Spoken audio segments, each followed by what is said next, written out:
Patients chapati రోటీ కాకుండా సంతృప్తిగా rice కూడా తినవచ్చు. Doctor rice, sugar free rice, doctor rice, diabetic rice, sugar పెంచని బియ్యం, డాక్టర్ రైస్. కాంగ్రెస్ కార్పొరేటర్ వేధింపులకు బీఆర్ఎస్ నేత బలి. ఒకవైపు బోరబండ డివిజన్ బీఆర్ఎస్ నేత సర్దార్ 30 సంవత్సరాలు బలవన్మరణానికి పాల్పడ్డాడు. గత కొన్ని నెలల నుంచి సర్దార్ని పలు రకాల వేధింపులకి గురి చేసిన కార్పొరేటర్ బాబా ఫసీద్.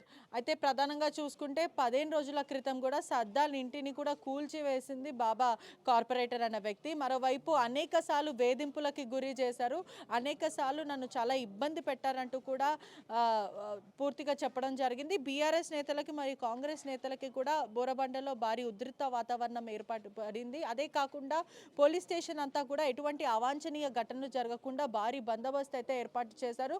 టాస్క్ ఫోర్స్ పోలీసులతో సహా పలువురు పోలీసులు కూడా అక్కడ హల్చల్ అయితే జరుగుతుందనే చెప్పొచ్చు. ఒకవైపు మనం ప్రస్తుతము ఇక్కడనే ఉన్నాము, కుటుంబ సభ్యులతో పాటు బీఆర్ఎస్ నేతలు అందరూ కూడా గుమ్ముగున్న పరిస్థితి అయితే కనిపిస్తుంది. ఏంటి, ఎందుకు ఈ ఘటన జరిగింది, ఎందుకు చనిపోవాల్సి వచ్చింది?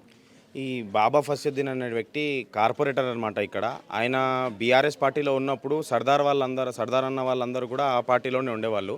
అయితే ఈ బాబా ఫసీద్దీన్ అనేటువంటి పార్టీ చేంజ్ అయ్యింది జరిగింది. దాని తర్వాత ఆయన కార్పొరేటర్కి ఓడించి గోపీనాథ్కి గెలిపించడం జరిగింది.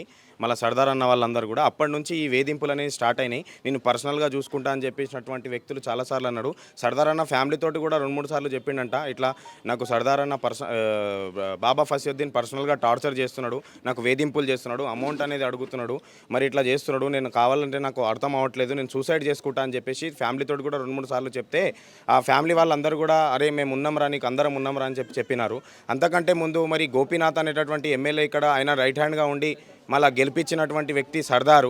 మరి ఆ గోపీనాథ్ అన్న కూడా చెప్పుకోలేని పరిస్థితుల్లో ఈరోజు బీఆర్ఎస్ పార్టీలో ఉన్నాడు. కాబట్టి మళ్ళీ తక్షణమే ఈ కేటీఆర్ సాబ్ గారు, హరీష్ రావు సార్ గారు, మీ పార్టీ కోసం పనిచేసేటటువంటి వ్యక్తి సర్దార్ అనేటటువంటి వ్యక్తి ఆత్మహత్యకు పాల్పడ్డాడు, ఆత్మహత్య చేసుకోబడింది. కాబట్టి మీరందరూ కూడా తక్షణమే వీళ్ళందరికీ సపోర్ట్గా రావాలి సార్ ఎక్కడున్నా కానీ. ఎందుకంటే ఇది ఒక్కరికి జరిగిన, ఒక్క కార్యకర్తకు జరిగిన అన్యాయం కాదు, ఇది పార్టీలకు అతీతంగా జరిగిన ఒక మానవత్వంకు జరిగిన యుద్ధం.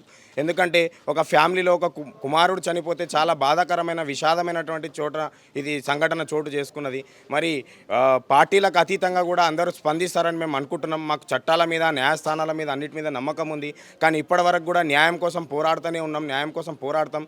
ఇక ముందు ఎంత ముందుకైనా మేము వెళ్ళడానికి రెడీ ఉన్నాం. కానీ ఏంటంటే మాకు ఈ బీఆర్ఎస్ పార్టీలో ఉన్నారు కాబట్టి బీఆర్ఎస్ నాయకులు కూడా అండదండలు ఉండాలి. కాబట్టి కేసీఆర్ సాబ్ గారు, మరి హరీష్ రావు సాబ్ గారు, లోకల్ లీడర్లు, బీఆర్ఎస్ వాళ్ళందరూ కూడా మాకు స్పందించాలని మేము కోరుకుంటున్నాం. అదేవిధంగా ఈ జరిగిన అన్యాయము మరి ఇంకొకరికి జరగొద్దు.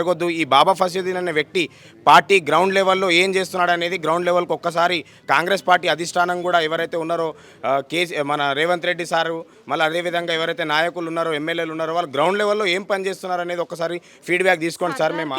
మరియు బాబాకి కూడా ఎప్పటి నుంచి గొడవలు మొదలైనాయి? ఇది బీఆర్ఎస్ వర్సెస్ కాంగ్రెస్ జరుగుతుందా? అసలు ఏం జరిగింది? అదే ఇంటికి వచ్చిన తర్వాత కూడా కార్పొరేటర్ ఇట్లా చేసి మన వేధింపులు చేసిరని చెప్తున్నారు. మా వాళ్ళు కూడా చాలాసార్లు చెప్పారు సార్ ఇట్లా చేస్తున్నారని. ఇంటికి బాబా చాలాసార్లు, అనేక సార్లు వచ్చి బెదిరింపులకి గురి చేస్తారు.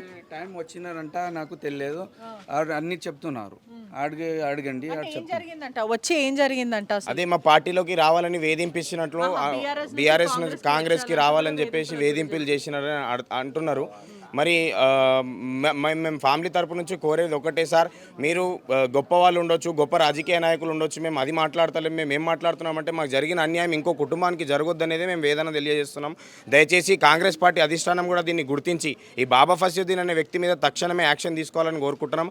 అదేవిధంగా దీని విధంగా నేను కోరుకున్నది మరి పోలీసు వాళ్ళకు కూడా కోరుకుంటున్నా సార్, మీకు న్యాయం చేయండి, మాకు న్యాయం కావాలని మేము కోరుకుంటున్నాం. ఏ విధంగా అయితే మీరు మీ కుటుంబ సభ్యుడు అనుకోండి, ఈరోజు సర్దార్ అనేటటువంటి వ్యక్తి ఎట్లాంటి వ్యక్తి అనేది మీరు తెలుసుకోవాలి. పార్టీలకు అతీతంగా ఇది మాట్లాడండి. ఎందుకంటే మానవత్వం చాటుకోండి. ఎవరన్నా ఉంటే కూడా మానవత్వాన్ని చాటు. సభ్యులు ఏం చెప్తున్నారంటే సర్దార్ ఎప్పుడైనా చెప్పాడా ఇట్లా బాబా వల్ల ఇబ్బందులు పడుతున్నాను, నన్ను చాలా వేధింపులకు గురి చేస్తున్నాను, కుటుంబానికి చెప్పారా? చనిపోక ముందు, అంటే నిన్న నైట్ ఘటన జరిగితే చనిపోక ముందు ఏదన్నా కుటుంబంతో మాట్లాడడం కానీ, లేదంటే సూసైడ్ లెటర్ ఇటువంటివి ఏమైనా ఉన్నాయా? 15 రోజుల బ్యాక్ ఒకసారి ఇంతకుముందు FTL కోసం వచ్చేసి పైన థర్డ్ ఫ్లోర్లో ఉన్నటువంటి బిల్డింగ్ను కూల్చివేయడం జరుగుతున్నప్పుడు అప్పుడు ఇట్లనే నన్ను టార్చర్ చేస్తున్నాడని ఇబ్రాహీం అన్నతోటి చెప్పిండు, అట్లనే వాళ్ళ డాడీతోటి కూడా చెప్పిండు. మరి మేమంతా సంజాయించుకొని మేము ఇట్లా కాదమ్మా, మేము మాట్లాడతాం, మేము చేద్దాం చూద్దామని చెప్పిండు. మరి గోపీనాథ్కి ఇప్పుడు ప్రస్తుతం ఎమ్మెల్యేగా కంటిన్యూ అవుతున్న గోపీనాథ్ అన్న కూడా ఆయన ఆరోగ్య పరిస్థితులు బాగాలేక ఆయనకు చెప్పుకోలేని పరిస్థితిలో ఉన్నాడు సర్దార్. అందుకే ఆయన ఎక్కడ దోచలేక సూసైడ్ చేసుకున్నాడు అనేది మేము ఆరోపిస్తున్నాం. బాబా ఫసీయుద్దీన్ వల్లనే సర్దార్ చనిపోయారంటూ కూడా కుటుంబ సభ్యులు అయితే ప్రస్తుతము ఆరోపిస్తున్నారు. మొన్నటికి మొన్న కూడా ఇబ్బందుల పాలు గురి చేశారు. అదే కాకుండా మా ఇల్లు కూడా కూల్ చేయడానికి కూడా అతనే కారణం అంటూ కూడా చెప్తున్నారు. కుటుంబ సభ్యులందరూ కూడా బోర్బండ పోలీస్ స్టేషన్కి వెళ్ళి ఆందోళన వ్యక్తం చేశారు. మరోవైపు బాబా ఫసీరుద్దీన్ పైన కేసు నమోదు చేయాలంటూ కూడా కుటుంబ సభ్యులు చెప్తున్నారు. కుటుంబం నుంచి అందరు కూడా చాలామంది పూర్తిగా చూసుకుంటే చివరిసారి చూడడానికి కూడా వెళ్తున్న పరిస్థితి కనిపిస్తుంది. మరోవైపు కూడా భారీగా పోలీసులు మోకరించిన పరిస్థితి, అంటే ప్రధానంగా ఎటువంటి అవాంఛనీయ ఘటనలు జరగకుండా నిన్నటికి నిన్న బోర్బండలో చూస్తుంటే కూడా పోలీసులు కూడా స్టేషన్ దగ్గర కుటుంబ సభ్యులందరూ కూడా ఆందోళన వ్యక్తం చేశారు. ఖచ్చితంగా బాబా పైన కేసు నమోదు చేయాలి. స్థానిక కార్పొరేటర్ వల్లనే ప్రస్తుతం సర్దార్కి గతి పట్టింది. అనేక సార్లు అంటే చనిపోకముందు 15 రోజుల క్రితం కూడా అతను చెప్పాడు, ఇతని వల్లనే నేను చనిపోవాల్సి వస్తుంది అంటూ కూడా అనేక సార్లు వేధింపులకి గురి చేస్తున్నారు. బీఆర్ఎస్ పార్టీలో ఉన్న నన్ను కాంగ్రెస్లోకి లాక్కోవడానికి అనేకసార్లు ప్రయత్నించాలంటూ కూడా సర్దార్ చెప్పిన పరిస్థితి అయితే కనిపిస్తుంది. మరోవైపు కుటుంబం అంతా కూడా బాబా పైన కేసు నమోదు చేయాలి, ఇటువంటి వ్యక్తిపైన చర్యలు తీసుకోవాలి. ఇది మానవత్వానికి సంబంధించిన విషయం, ఏ పార్టీ అనేది కాదు. అనేక సార్లు వేధింపులకు గురి చేశారు. చిన్న చిన్న పిల్లలు ఉన్నారని వేడుకున్నప్పటికీ కూడా నా ఇల్లుని ప్రధానంగా చూస్తే నా ఇల్లుని కూడా కూల్చి వేశారంటూ కూడా కుటుంబ సభ్యులు అయితే చెప్తున్నారు. కుటుంబం అంతా కూడా కన్నీరు మున్నీరుగా విలపిస్తున్న సిచ్యువేషన్. ఒకసారి విజువల్స్లో చూస్తుంటే కూడా బీఆర్ఎస్ నేతలతో సహా ఇక్కడ ఉన్న స్థానికంగా ప్రజలందరూ కూడా ఇక్కడికి చేరుకున్న పరిస్థితి కనిపిస్తుంది. ఉదయం నుంచి కూడా ఉధృత వాతావరణం. బోరబండ పోలీస్ స్టేషన్ అంతా కూడా సుమారుగా ఒక 50కి 100 పైన పోలీసులు అయితే మోకరించిన పరిస్థితి కనిపిస్తుంది. ఇక్కడంతా కూడా హై అలర్ట్, అంటే బోరబండ అంతా కూడా హై అలర్ట్ ప్రకటించిన పరిస్థితి కనిపిస్తుంది. ఉధృత వాతావరణం అయితే ఇక్కడ చోటు చేసుకుందని చెప్పొచ్చు. బీఆర్ఎస్ నేత వర్సెస్ కాంగ్రెస్ కార్పొరేటర్. కేవలం కాంగ్రెస్ కార్పొరేటర్ చేసిన వేధింపుల వల్లనే సర్దార్ అన్న బీఆర్ఎస్ లీడర్ చనిపోయారంటూ కూడా కుటుంబం ఆరోపిస్తున్న పరిస్థితి కనిపిస్తుంది. కెమెరామెన్ విజయ్తో Patricia reporting RTV Hyderabad. India Pakistan ఉద్రిక్తతలపై లేటెస్ట్ అప్డేట్స్ కోసం డౌన్లోడ్ చేసుకోండి RTV లైవ్ యాప్.